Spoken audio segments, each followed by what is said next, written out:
Hey guys, I thought I would just do a little video. I'm out on a walk and I thought I might just share. I see a shot that I'm going to take. I'm going to show you the shot, talk a little bit about it, and then edit it up later for you to see. But here we are. This is a little trail alongside the river.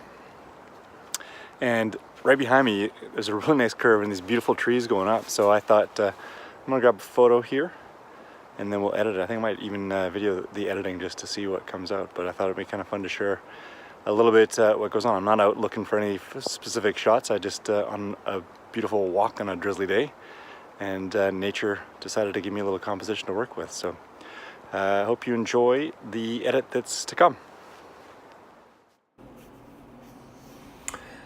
All right, hey there guys. I am here now to walk through a bit of an edit of the shot we took out on that trail. So I will just open up and show you. Here is the shot that I had exposed up here. By clicking up here and holding exposure, I got a little more detail in those trees. If I just flick through and show you, this is what the camera would have just done on its own. And up in that top little bit, we see a little, well, not enough detail in there actually. It's just a bit bright for me. So ultimately, this is the shot that I wanted, and as you can tell, or as you can see right now, it's just too dark. So what we're going to do is we're going to open this one up in Snapseed, which is a Google app that I use quite frequently. It's free and really quite powerful when it comes to editing photos. So let's open that up. All right, so I'm just going to fast forward into here, open up the shot that we want to edit. We're going to use this.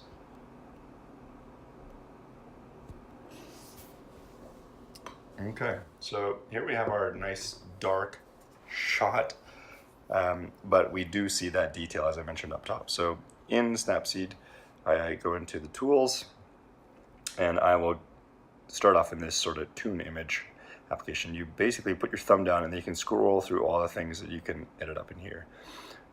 Ambience will just start to bring up some of the detail in some of the shadow areas and keeping these a little sharper, but the shadows definitely where I want to start to see a little more. And as you see, I'm getting more detail. It's not so contrasty and dark in there. We're seeing a bit more. We're still not losing all the branches at the top there. However, the image is looking, rather flat. There's that, and then also the fact that over this side we got a little bit of greenery, and then nothing on this side here. And for me, that's not really working out well with the shot itself. I'm not so worried about the color. I really wanted to get more of this trail in here. So my intention is not to stay in color actually. So for that, let's just call that call it good. I might just check brightness a little bit to see, again, lightening up things but not wanting to get it too blown out to make sure I get all the detail. So I'm just going to say that is good. And then within Snapseed, I can scroll down into the black and white option, and you can see there's a few options for us to use in there. Dark just takes us back in that dark area. There's the couple options. You can click in here and you can get what effectively is like filters. If you ever worked in a dark room before, you can see that you have an opportunity to put like a red filter on it, and that just changes. You'll see some changes in the colors in the background and how they're affected in their native color based on the black and white. I'm just going to go back to neutral and keep it simple for this, and I am going to stick with that black and white. Then the next thing, I might go in here into details, and I'm just add a little structure, creates a little bit of sharpness, which is going to be interesting because what I'm going to do after this will counter that. But here we go. We're starting to see, really wanted to accentuate the lines in the trees and the line in the trail and call attention to it a little more. However, hit the check mark to make that a go. I want to really call attention to the trail, so I use the vignette tool. And the vignette tool allows me to create a light and darkness. So you can see I can center that circle. The circle, when I put my thumb on it, shows me the area. And then when I change the outer brightness, it darkens the image except for where I have made the circle. So, you know, we go to extreme and show it like that, but we're not going to. We're going to just make it a bit subtle, make it a little more subtle. I'm going to bring that down. So now we're getting a lot more attention to the trail itself, and then the rest of the image starts to go dark. We're still seeing, you know, accenting on those lines.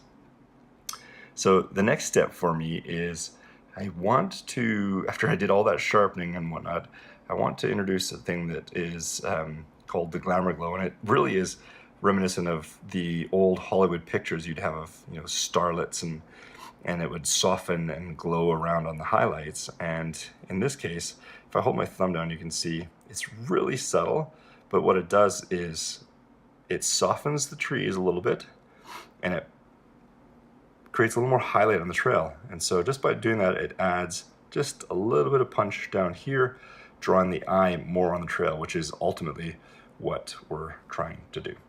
So I will say that is good.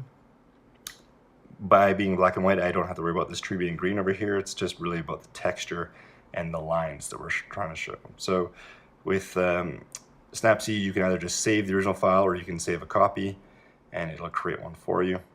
And I would say I'm good to go with that. However, sometimes I like to work out of Snapseed and go into the VSCO app. And in this case, I just want to add one last thing, which is sort of an element of film. Might be on my background as a photographer previously, but if I go over into the VSO app, I will just use a file that I had created previously. Essentially, might be slightly different to what we just did there, but same idea. In here, you can click and go into your filters. These are filters that have been added. They represent different film types. And for me, I am a big fan of these E ones, which are essentially the ectochrome, and right there is the one without scanning through a bunch. I can show you how I like this film type. There's a cool and a warmer version, but this basic start one, it's a little warmer than the first one. We get a little more contrast. The highlights get a bit brighter, but again, I still have all that detail up there, and that was really key for me from the beginning to make sure I kept some of those branches in the shot. So that's it. Just a little bit of warm tone, brown, makes it a bit sepia, adds a little bit to the mystery, and just create a little more contrast. So that's how I'm gonna go with this image. I hope that you learned something there, and we'll do it again sometime soon. Thanks.